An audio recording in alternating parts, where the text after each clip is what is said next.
All my life, I guess I've always had a bike in the garage, and the biggest reason for me getting into building bikes is I think back to my childhood, I guess when I was in junior school, and my very, very best friend growing up, he was a provincial level cyclist, and I used to ride with him most of the time.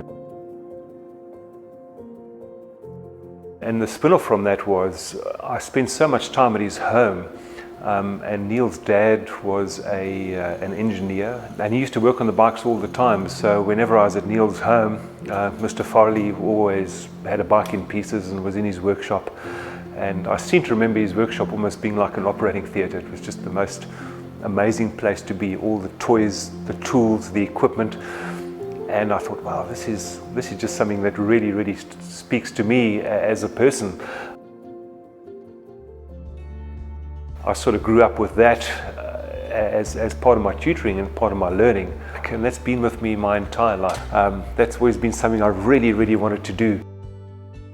And then life sort of takes over, but always at the back of my mind is bike shop, bike shop, bike shop. And I guess when the time came to pull the trigger, there's always 1,000 excuses why not to do something. My cousin Ian, who's been a resident in the USA for over 30 years, he said, I've just bought a bike shop. So really the cogs are turning, tick, tick, tick, tick, tick.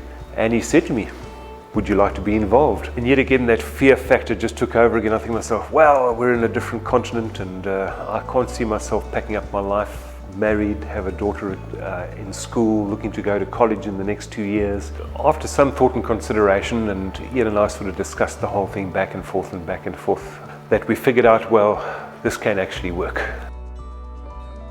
And me running it from South Africa, it's almost seemed like the perfect way to start things out.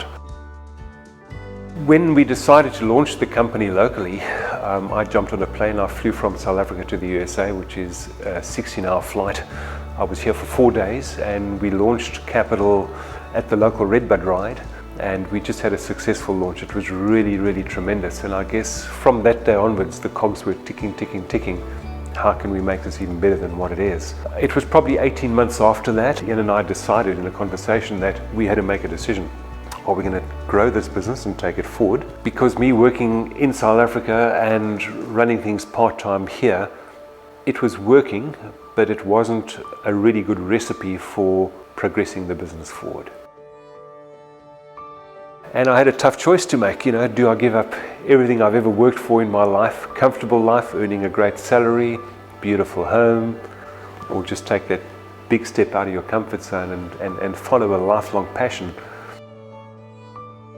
And I guess the decision wasn't as hard as I make it out to be. It was a tough decision, and we've had hard days, difficult days, tough days, but never a day that hasn't been rewarding. I mean, it's just the most amazing thing that every day you're just doing what you absolutely love.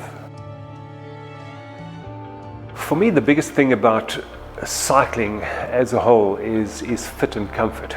And I'd like everybody out there to ask yourself the question, when I get on my bike, when I ride my bike, am I feeling perfectly comfortable? Am I feeling exactly as I think I should feel?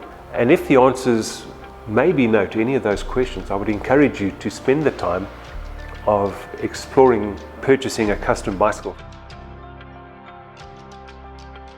The truth is, about 60% of people have really odd measurements, longer torso, longer leg, long arms, and as much as we can make a stock bike fit, and most of the times they do fit quite well, but we can make that bike fit perfectly.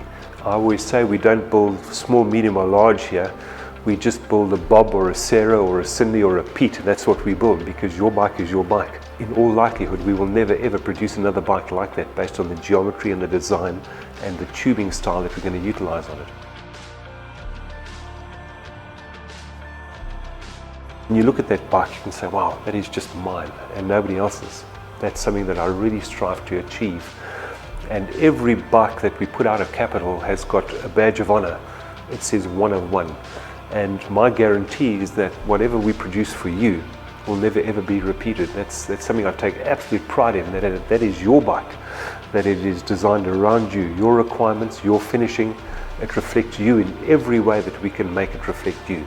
And that just makes it so much more personal and so much more special. I have this vision always of having a custom frame out there that when you walk into your garage or your bike room or wherever you keep your bike, when you walk past your bike, it's like, whoa, I can't stop looking at it, because that's just something special that was made for me, and I just want to go out and ride.